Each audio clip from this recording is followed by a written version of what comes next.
Desde el altar se eleva una petición de vindicación.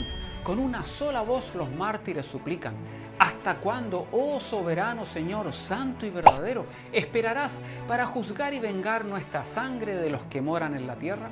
Si bien el Evangelio establece claros principios de amor hacia el prójimo, ¿cómo deberíamos considerar la validez de una petición tan dura como esta? Esto es el Saber de Letras, no te desconectes.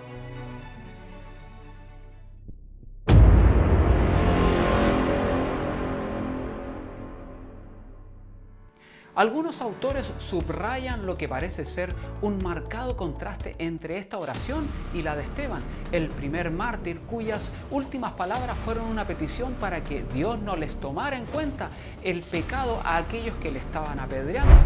¿Acaso Jesús mismo no había pedido en el Calvario: Padre, perdónales porque no saben lo que hacen?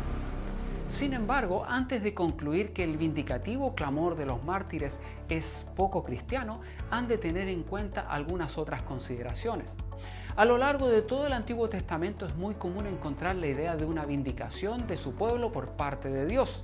En el Salmo 79 se plantea la pregunta: ¿por qué han de decir las naciones, ¿dónde está tu Dios? Sea notoria entre las naciones a nuestra vista la venganza por la sangre derramada de tus siervos. Esta petición no surge de un deseo personal de venganza, sino de una preocupación por la reputación de Dios.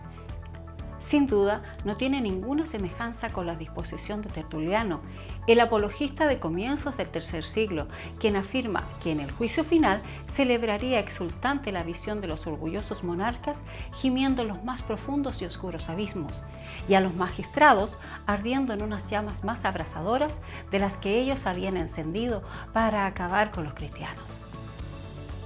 Existe una interesante propuesta en el sentido de que el clamor de los mártires debería interpretarse en el contexto de la legislación hebrea, según la cual cada demandante ha de defender su propio caso.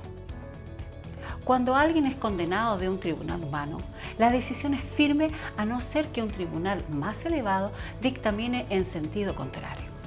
El meollo de la cuestión no es la relación de los mártires para sus acusadores, sino la validez de su fe. Se apela a Dios como aquel que es santo y verdadero. Completamente separado de todo mal, Él vindicará con integridad a aquellos que han dado sus vidas por causa de la justicia. A lo largo de los siglos de opresión, el clamoroso interrogante, ¿hasta cuándo?, se ha elevado constantemente al cielo. ¿Hasta cuándo los impíos, Señor?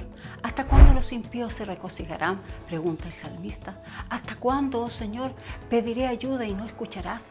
Inquiere el profeta, clamaré a ti y violencia, ¿y no nos salvarás?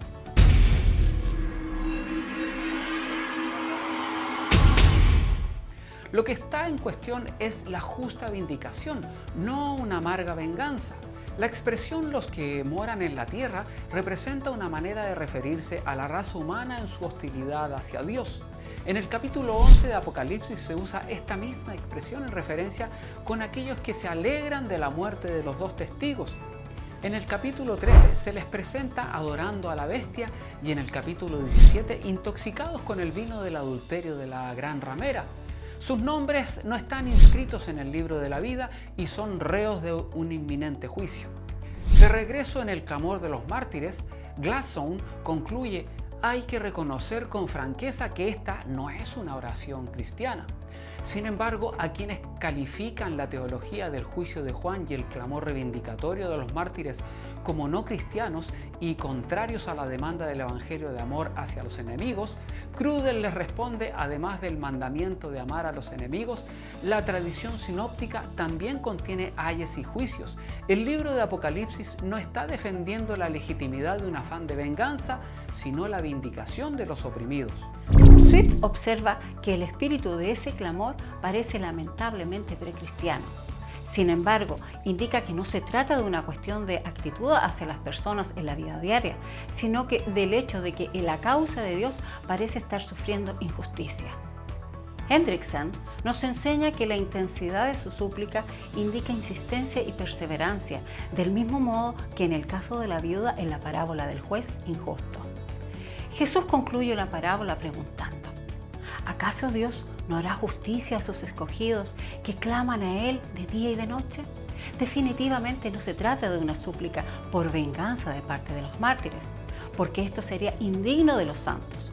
Los santos piden a Dios justicia y ruegan que los vengue. Él mismo ha dicho, mía es la venganza y el Señor defenderá a su pueblo. Esa promesa es solemne y segura, porque Dios nunca falta a su palabra.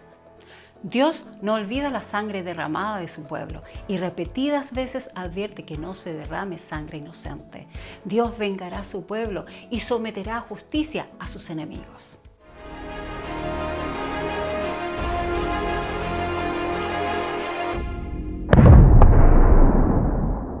Hemos llegado al final de nuestro espacio de hoy, amigos. Gracias por acompañarnos hasta este momento. No olviden compartir este programa y seguirnos por las redes que ustedes ya conocen. Un abrazo y nos encontramos nuevamente en el Saber de Letras la próxima semana. Adiós.